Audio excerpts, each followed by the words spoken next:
Maka Bapak dan Saudara, hari ini ada beberapa hal yang mau saya sampaikan.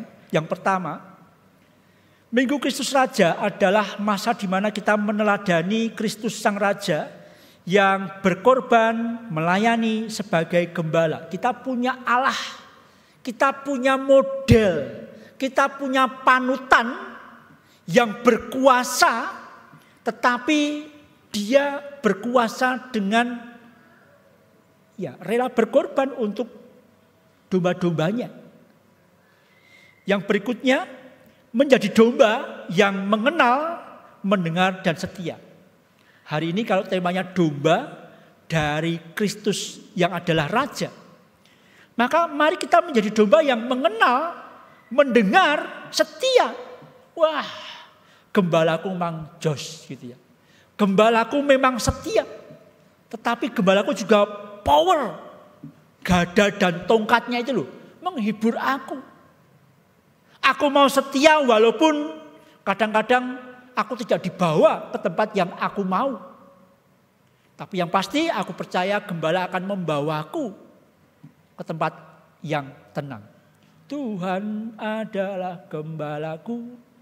Ya, ketika menyiapkan liturgi ini saya minta diubah berita anugerahnya. Apa? Saya sangat diberkati dengan Mazmur 23. Berita anugerah ambil saja dari Mazmur pasal 23. Itu akan benar-benar, itu sebuah berita anugerah yang layak untuk diperdengarkan untuk kita semua. Mari kalau hari ini kita diajak untuk menjadi domba atas Kristus, mari menjadi domba yang mengenal, mendengar, dan setia. Yang ketiga, ini penting, menjadi domba yang tidak egois dan peduli. Kalau di awal saya katakan domba itu pola makannya baik, memilih kemudian secukupnya. Artinya apa? Kalau orang tidak diselimuti dengan keserakahan, maka punya hati untuk berbagi. Penting ternyata ya. Maka mari kita coba belajar untuk juga tidak serakah dalam kehidupan ini. Supaya apa? Kita punya hati untuk berbagi. Pola hidup yang tadi, sendiri atau kelompok. Maka kalau yang namanya domba itu tidak bisa hidup sendirian, harus berkelompok, mau tidak mau, harus melihat kanan kiri, depan belakang. Namanya kelompok itu tidak bisa sendirian, mengambil keputusan sendirian, harus tetap memperhatikan sekitarnya. Beberapa minggu yang lalu saya mengutip sebuah quotes yang mengatakan kalau pengen cepat melakukan dewe. Itu kan dalam perjalanan bersama. Tapi kalau ingin berhasil dan bisa berjalan jangka panjang, jauh, berjalanlah bersama-sama. Maka kalau kita mengambil keputusan sebagai domba, hidup bersama-sama, tidak boleh egois, harus peduli dengan sekitarnya. Bapak Ibu, kiranya hari ini menjadi peringatan bagi kita. Sebentar lagi kita masuki masa raya Natal. Kita menanti kedatangan Kristus, tetapi ingatlah Kristus kelak hanya memilih domba-domba yang diselamatkan. Gitu.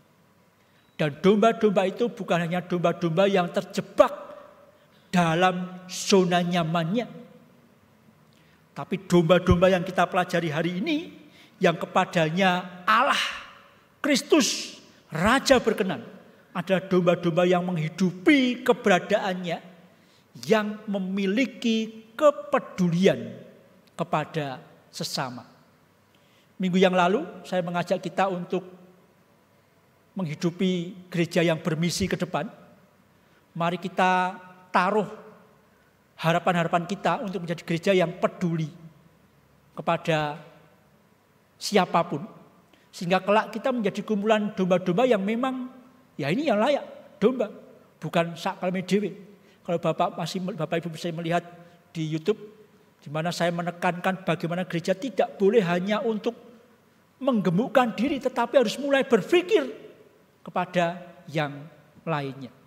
Semoga ke depan kita dimampukan untuk menjadi gereja yang merupakan kumpulan domba-domba yang tidak hanya mencari kenyamanan diri tok, tapi domba-domba yang berkenan kepada Allah, domba-domba yang peduli. Terakhir,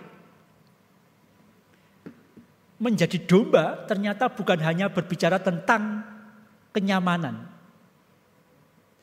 Ya, Tuhan adalah gembalaku. Iya, baik Bapak Ibu. Itu iman kita.